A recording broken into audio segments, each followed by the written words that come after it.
Assalamualaikum warahmatullahi wabarakatuh. Perkenalkan, nama saya Siti Nur Aulia dari Universitas Muhammadiyah Tangerang, Fakultas Ekonomi dan Bisnis, Prodi Akuntansi. Di sini saya akan menjelaskan tentang pelaporan keuangan dan standar akuntansi yang akan dijelaskan juga oleh teman saya, yaitu Nadia Hairunisa. Laporan keuangan. Menurut American Institute of Certified Public Accountant, akuntansi adalah seni pencatatan, pengklasifikasian, dan pengiktisaran transaksi peristiwa keuangan dengan cara tertentu dalam ukuran moneter, termasuk penafsiran atas hasil-hasilnya.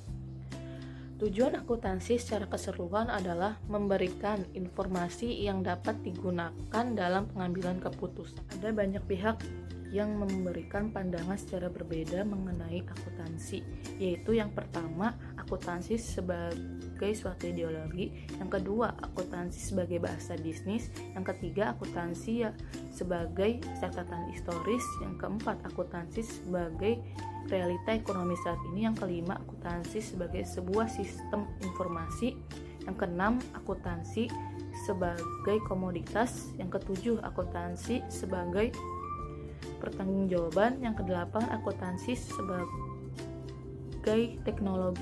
Adalah hasil dari proses akuntansi yang dapat digunakan sebagai alat untuk mengomunikasikan data keuangan atau aktivitas perusahaan kepada pihak-pihak yang berkepentingan.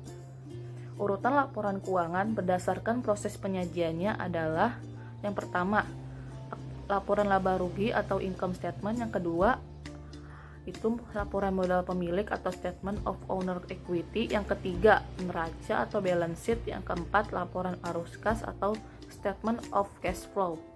Pengguna informasi akuntansi. Para pengguna informasi akuntansi dikelompokkan menjadi dua, yaitu internal user dan external user. Nah, internal user ini terdiri dari yang pertama direktur dan manajer keuangan, yang kedua direktur operasional dan manajer pemasaran, yang ketiga manajer dan supervisor produksi. Nah, untuk yang external user ini terdiri dari yang pertama investor, yang kedua kreditor, yang ketiga pemerintah, yang keempat badan pengawas pasar modal, yang kelima ekonom, praktisi, dan analis. Selanjutnya, organisasi pembentuk standar akuntansi di Amerika. Ada 4 organisasi yang memiliki pengaruh besar dalam pengembangan standar akuntansi keuangan di Amerika, yaitu yang pertama Securities and Exchange Commission, yang kedua American Institute of Certified Public Accountant, yang ketiga Financial Accounting Standard Board, yang keempat Governmental Accounting Standard. Selanjutnya Securities and Exchange Commission atau SEC. SEC dibentuk pertama kali pada tahun 1934, di mana peran utamanya adalah untuk mengatur penerbitan dan transaksi perdagangan sekuritas oleh emiten kepada khalayak ramai atau publik. Seluruh perusahaan yang dimana sahamnya dimiliki oleh publik diharuskan oleh SEC untuk melengkapi laporan keuangan tahunan, laporan kuartalan, dan informasi lainnya secara berkala mengenai peristiwa yang dianggap signifikan. SEC juga menjanjikan perusahaan publik agar laporan eksternalnya diaudit oleh akuntan independen. American Institute of Certified Public Accountant atau AICPA adalah sebuah organisasi profesi akuntansi publik di Amerika. Organisasi ini didirikan pada tahun 1887 dan menerbitkan jurnal bulanan yang dengan nama Journal of Accountancy. AICPA memiliki peran penting dalam pengembangan dan pembentukan standar akuntansi, termasuk penyiapan atau penyelenggaraan ujian, sertifikasi, dan pendidikan yang berkelanjutan bagi para akuntan publik. Selanjutnya, Financial Accounting Standard Board atau FASB. FASB merupakan organisasi sektor swasta yang bertanggung jawab dalam pembentukan standar akuntansi di Amerika saat ini. FASB didirikan pada tahun 1973 menggantikan APB. Fungsi utama FASB adalah mempelajari masalah akuntansi terkini dan menetapkan standar akuntansi terkini.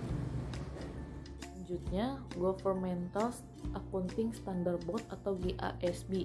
GASB dibentuk pada tahun 1984 oleh FAF dengan tugas menetapkan standar akuntansi keuangan pemerintah. Struktur organisasi GASB serupa dengan struktur FASB. GASB memiliki Dewan Penasihat yang bernama Governmental Accounting Standard Advisory Council atau GASC. Selanjutnya akan dijelaskan oleh teman saya yaitu Nadia Hoirunisa. Profesi akuntansi telah mengembangkan seperangkat standar yang berlaku umum dan diterima universal. Di Amerika, standar ini dinamakan sebagai prinsip-prinsip akuntansi yang berlaku umum. Standar ini diperlukan sebagai patokan atau pedoman dalam penyusunan laporan keuangan yang baku. Dengan adanya standar ini, perusahaan dapat mencatat, mengiktisarkan, dan melaporkan seluruh hasil kegiatan operasional maupun finansial perusahaan secara baku dan transparan. Laporan keuangan yang telah disusun, manajemen berdasarkan standar atau prinsip akuntansi yang berlaku umum ini merupakan salah satu bentuk dari pertanggungjawaban manajemen kepada investor selaku pemilik dana. GAAP bersumber dari beberapa ketetapan yang dikeluarkan oleh berbagai organisasi pembentuk standar akuntansi di Amerika. Ketetapan yang dikeluarkan oleh masing-masing organisasi tersebut memiliki tingkat kewenangan atau otoritas yang berbeda, mulai dari ketetapan yang memiliki otoritas yang tertinggi sampai dengan ketetapan yang memiliki otoritas yang terendah. Saat ini ada dua standar akuntansi keuangan yang diterima untuk digunakan secara internasional, yaitu GAAP Amerika dan Standar Pelaporan Keuangan Internasional Financial Reporting Standards, atau yang disebut juga IFRS. IFRS ini diterbitkan oleh IASB yang berdiri pada tahun 1973. FASB dan IASB bekerja bersama-sama untuk mengembangkan sebuah standar akuntansi keuangan yang sama. Mereka telah mengidentifikasi ada beberapa standar akuntansi yang dapat dipadukan secara bersama-sama tanpa mengalami banyak kesulitan. Di antaranya meliputi akuntansi untuk harga perolehan beberapa jenis persediaan, akuntansi untuk pertukaran aktivitas non-moneter, pelaporan perubahan akuntansi, dan perhitungan laba per saham. Untuk Amerika Serikat dan Inggris, di mana kedua negara ini memiliki kesamaan dalam tradisi hukum, paham kapitalisme, berpendidikan tinggi, angkatan kerja profesional, perusahaan-perusahaan besar yang mendapatkan pendanaan dari pasar saham, dan adanya kepercayaan atas tanggung jawab manajemen untuk melaporkan transparansi dan akuntabilitas mereka kepada pemilik. Sebagian besar apa yang terjadi dalam akuntansi di Inggris, di mana dimandatkan oleh hukum. Ada dua sumber utama standar akuntansi keuangan di Inggris, yaitu Hukum Perusahaan dan Badan Profesi Akuntansi. Hukum Perusahaan di Inggris